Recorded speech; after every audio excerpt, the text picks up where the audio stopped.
Hi, welcome to 2020 Tasty Treats with GourmetQuilter. We're having a lot of fun with 20 different topics or programs or patterns this year. We're doing 20 foundation piece blocks, and we're doing one a day for 20 days. So there's all 20 different things going on throughout 2020, and each one has 20 parts. So it's 20 days for each one. You know, it just goes on in 2020. So what we're doing is the 20 foundation piece blocks. We've already done quite a few of them. In fact, we've done most of them really. We've done 18 blocks altogether. We've just got 2 more to go. And so it's quite exciting to see all these coming together. They're all foundation pieced onto, we've used a paper foundation. There are other ways of doing foundation piecing, but this is what I've been using. And if you've already registered with GourmetQuilter, you would be receiving the pattern so that you can print it out and you've got all your foundations ready to stitch onto. Or you could use some lighter weight paper or other things that you can do. But this is what we're doing today. So we're doing block 19 today, and it's like a cotton reel or a spool. And so this is the segments. There's actually 5 different segments that make up this block. So we make each segment separately and then we can join those together.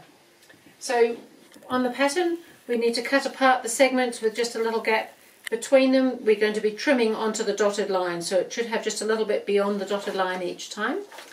And I've already gone ahead, because we've already been making a lot of these blocks, and I didn't want to double up on all the information, so I've gone ahead and I've done some of the segments already. So I've done my bottom of my spool and the top of my spool, and then I've done this little shape here that is kind of like the little bit that comes in to make the shape of it, like an old-fashioned cotton spool. So I've already done those, and by the time those are joined together, that comes in correct, size-wise and shape-wise. So I just thought we'd have a little bit of fun with this centre bit, which indicates that there might be some multicoloured threads on this particular spool. So this is my foundation.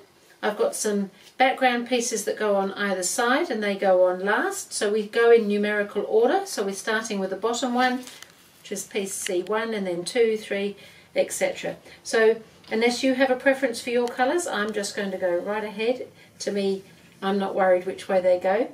So when I start off with piece number 1, because there's nothing to attach it to, I'm just going to add a little bit of glue. This is just a temporary glue, but any glue stick works as long as it's water soluble basically, and most glue sticks are, unless there's some specific thing of course.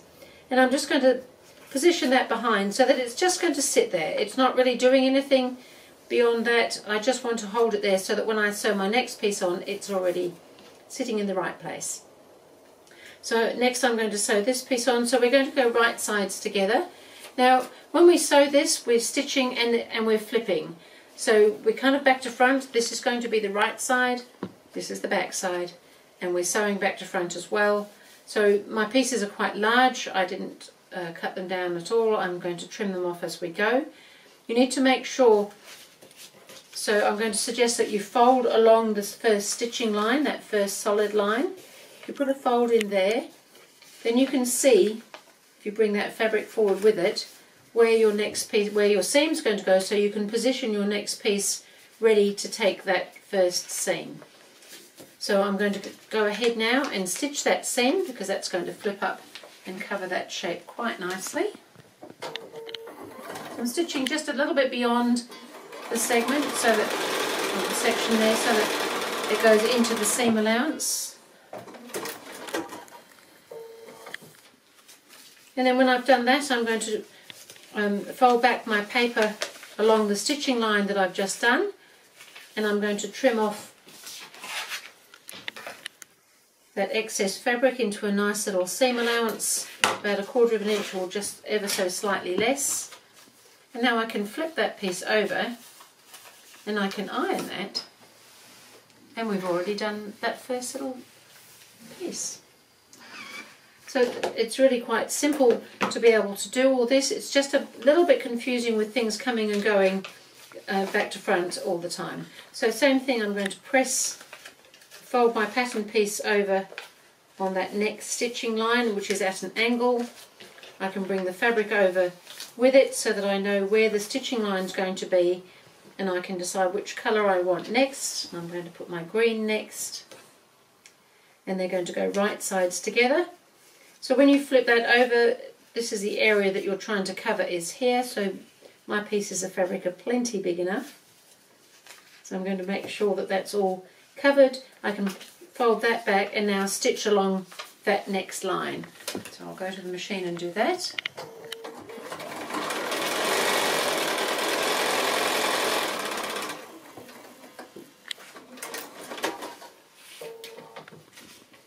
And I'm going to fold my paper back along that line I've just stitched, and I'm going to trim away all that excess fabric there. I'm going to press it.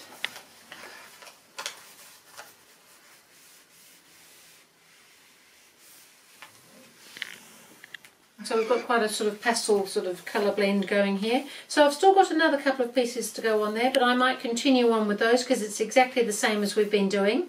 And then we've just got to put 2 strips down the side of the background to give us that central spool area. So I'll go ahead and keep putting my pieces on, and I'll see you shortly. So I've gone ahead and I've put my 2 side strips on as well of the background. So I'm just trimming up the little segment now along the dotted lines.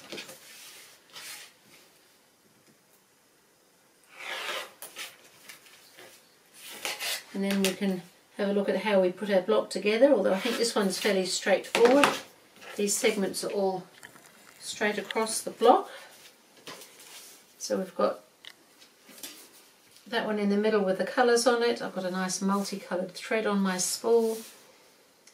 So really we've just got to draw in all those 5 segments together with the seam allowance there, and then we can press it and we'll have our block done. So I'll go ahead and join mine up and show it to you when it's all finished.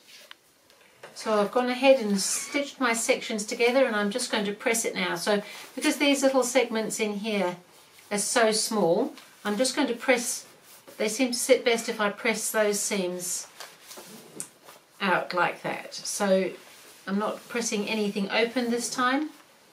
Quite often I do with the foundation piecing, but I think that's looking pretty good and they're sitting in there quite nicely. So there's our cotton spool or cotton reel block, and I might hang it up with the others. So that's block number 19, so we're getting so close to the end now. There's one more little space down there. So that was block number 19. Please do go and have a look on GourmetQuilter.com. There may be something else that interests you there, or maybe not. And other than that, I will see you back again for our final block in this series, which will be foundation piece block number 20.